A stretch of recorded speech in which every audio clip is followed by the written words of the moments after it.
जीवन के मध्य में रहो। केवल कार्य की बात नहीं कर रहा हूं, सब क्षेत्र में आप जीवन में प्रत्येक क्षण में मध्य में रहो, बीच में रहो, सहस्त्रार पे रहो, वर्तमान में रहो, ना भूतकाल में रहो ना भविष्यकाल में रहो।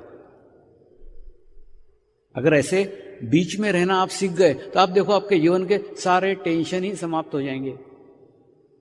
सारे टेंशन काहे के, सारे तनाव काहे के, ये होना ही चाहिए तनाव, ये नहीं होना चाहिए तनाव।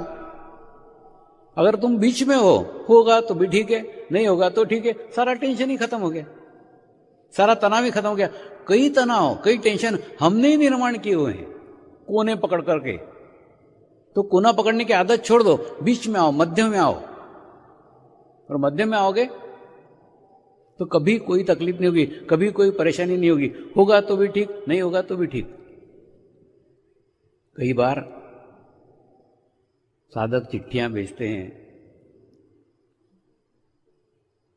प्रार्थना धाम में लिखाते हैं, गिड़गिड़ाते हैं, स्वामी जी ये मेरे को मिलना ही चाहिए, ये मेरे को मिलना ही चाहिए, बार बार बोलते हैं, मेरे लिए प्रार्थना करो, ये मेरे को मिलना ही चाहिए।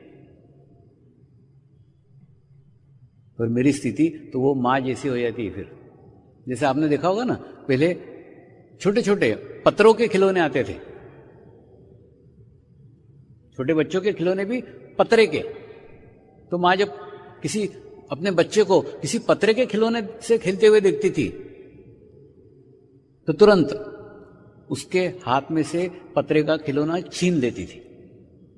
फिर लड़का रोता था, चिल्लाता था, कुछ भी करे तो भी वो पत्थरे का खिलौना छीन लेती थी। क्यों छीन लेती थी?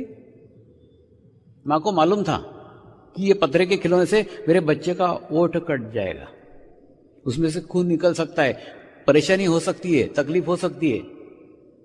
ये आगे का सोच करके वो रोता है तो भी उसके मुंह में से खिलौना छीन लेती थी।